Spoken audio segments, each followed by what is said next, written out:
En temps de guerre, la parole devient un front. Ibrahim Traoré, présent, direct, sans note, parle au peuple pour lever l'angoisse, orienter, motiver et recréer l'espoir. Ses détracteurs dénoncent trop de communication, mais ses partisans y voient un leadership assumé et une pensée structurée, ancrée dans les réalités du Burkina. Dans une bataille qui se joue sur le terrain et dans les médias, chaque intervention devient stratégique. Restez jusqu'à la fin pour comprendre pourquoi cette présence n'est pas un one-man show, mais une arme psychologique et politique. Abonnez-vous à Act Afrique, activez la cloche et laissez un like si vous voulez une information claire, fiable et africaine. Bienvenue sur Act Afrique, la chaîne d'actualité panafricaine. Rapide, fiable, africain. Une voix, un continent. Mathématiciens, philosophes, géostratèges et journalistes se perdent en conjecture devant l'équation à deux inconnus albinos noirs. Concept bombardé par Ibrahim Traoré lors d'une intervention devant la presse, 3 ans après sa prise de pouvoir au Burkina Faso.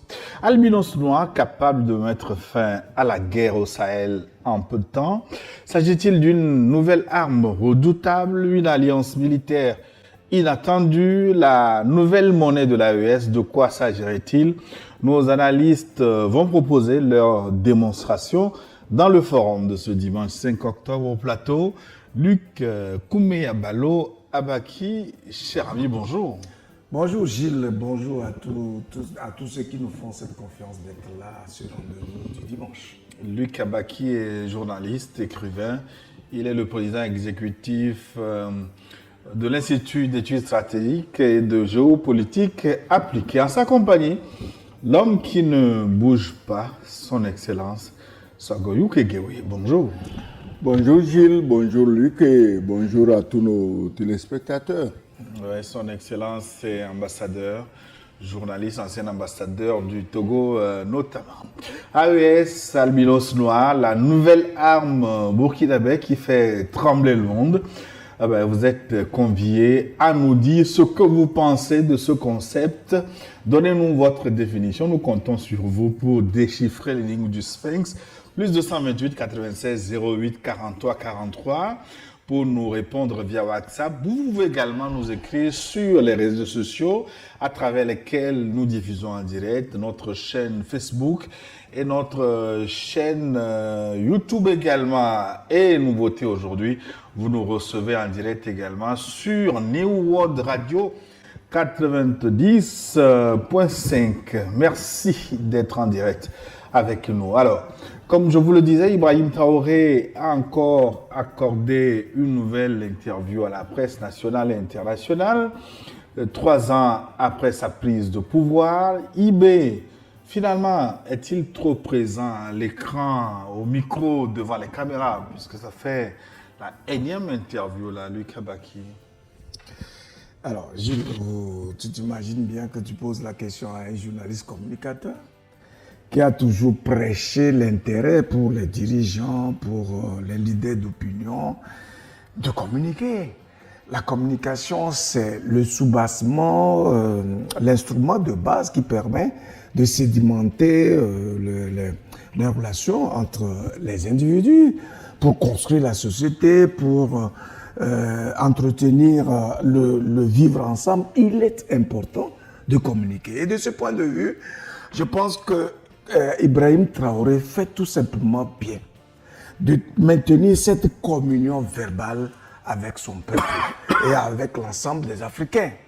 Alors, je voudrais quand même faire un clin d'œil, enfin une petite analyse sur sa posture elle-même. Vous voyez, le naturel avec lequel il s'exprime, sa posture physique, etc., montre clairement que c'est un monsieur qui est imbibé dans les réalités existentielles de son peuple. C'est quelqu'un qui a une vision qu'il maîtrise, qu'il porte, et qui est attaché à ses valeurs identitaires, de sorte que lorsqu'il parle, il n'a pas besoin de papier, il n'a pas besoin de buter, il n'a pas besoin de quoi que ce soit. Il a une pensée suffisamment structurée et claire. Et puis en plus, comprenons tout simplement que nous sommes dans un contexte de guerre. De guerre, oui, militaire, mais de guerre aussi de communication, justement. Alors, dans un tel contexte où, justement, il y a une forme d'inquiétude et d'angoisse qui emballe le peuple, il est important que le leader, qui fait donc la voix, soit toujours présent pour orienter, pour galvaniser, pour motiver et pour créer l'énergie, la dynamique importante et nécessaire qui permet justement de lever l'équivoque sur tout ce qu'il y a de malentendu et tout ce qui empêche justement ce peuple d'évoluer et d'avoir de l'espoir. Donc, je pense que Ibrahim Traoré est en train de nous montrer un exemple de leadership à travers d'abord sa communication, mais surtout aussi à travers l'ensemble des actes qu'il pose et qui recrée l'espoir et la confiance au sein donc, de sa population. Ben, il lui est reproché régulièrement sur One Man Show. Il est dit qu'il est trop présent à l'écran parfois. C'est ce que disent ses détracteurs. Excellence Ogoyou Kegewe. Tu sais, nous devons travailler sans tenir compte de ce que pensent nos détracteurs. Si c'était détracteur que tu écoutes avant d'agir, ça veut dire que tu n'agiras jamais ou bien tu agiras toujours mal. C'est qui les détracteurs? C'est les pauvres aigris, méchants, toujours en train de chercher à détruire, à faire du mal. Ces détracteurs eux-mêmes, en le dénonçant, eux aussi, ils occupent trop les médias. Parce que c'est par médias interposés qu'ils dénoncent son excès de communication. Laissons ça de côté parce que les détracteurs, tout le monde en a. Hein. Je ne connais pas.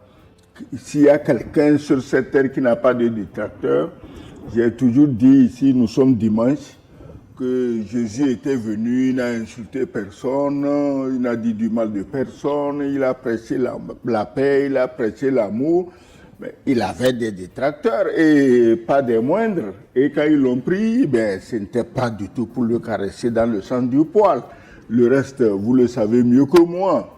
Donc, à partir du moment où ce type-là, qui est venu prêcher l'amour et la paix, a été crucifié, toi, un simple humain sur terre, avoir des détracteurs est ce qu'il y a de plus normal. Il ne faut même pas en faire une histoire. Ceci dit, le président Ibrahim Traoré, mais on est mieux servi que par soi-même. Il est porteur, disons, d'idées, il est porteur de programmes, il est porteur en tout cas, des messages pour toute la population burkinabé et pour nous tous, pour les Africains que nous sommes. Les détracteurs étant la plupart du temps des non-africains ou bien les valets de ces non-africains, ça ne nous fait ni chaud ni froid. Mais nous, les Africains, qu'on soit dans l'AES ou qu'on ne soit pas dans l'AES, vous avez vu quand le misérable général l'anglais ou les qui l'avait attaqué, mais il y a eu des manifestations jusqu'aux États-Unis, hein, jusqu'à Haïti, jusqu'en Afrique du Sud. Donc nous, les Africains, qui sommes concernés par le travail que Kaba, ce jeune officier au Burkina Faso, nous sommes tout à fait d'accord qu'ils prennent les devants pour communiquer. Et quand ils communiquent, ils donnent du grain à moudre à ces communicants qui travaillent avec lui, qui travaillent autour de lui. Ils leur facilitent la tâche. C'est vrai, c'est un don de pouvoir communiquer. Tout le monde n'a pas le don de communiquer. Maintenant, tous les présidents, on ne leur passe pas un oral de savoir bavarder avant d'être élu président, non. Si le président n'est pas obligé aussi de savoir bavarder, de savoir parler, il a des gens pour ça. Vous dites Ibrahim Traoré. Et le général Tiani, lui aussi, il a toujours communiqué. Vous avez vu ces interviews qui sont tellement pertinentes que quand il parle, mais tous les valets locaux tremblent. Un peu plus rarement qu'Ibrahim Traoré. Oui, un peu plus rarement, mais plus longuement. Plus longuement, il faut le souligner. Donc, moi, je crois que Ibrahim Traoré fait son travail. Il le fait sur tous les fronts. Il a parlé d'une guerre armée et d'une guerre communicationnelle. C'est normal. Il est au front, militairement parlant, et il est au front, communication parlant.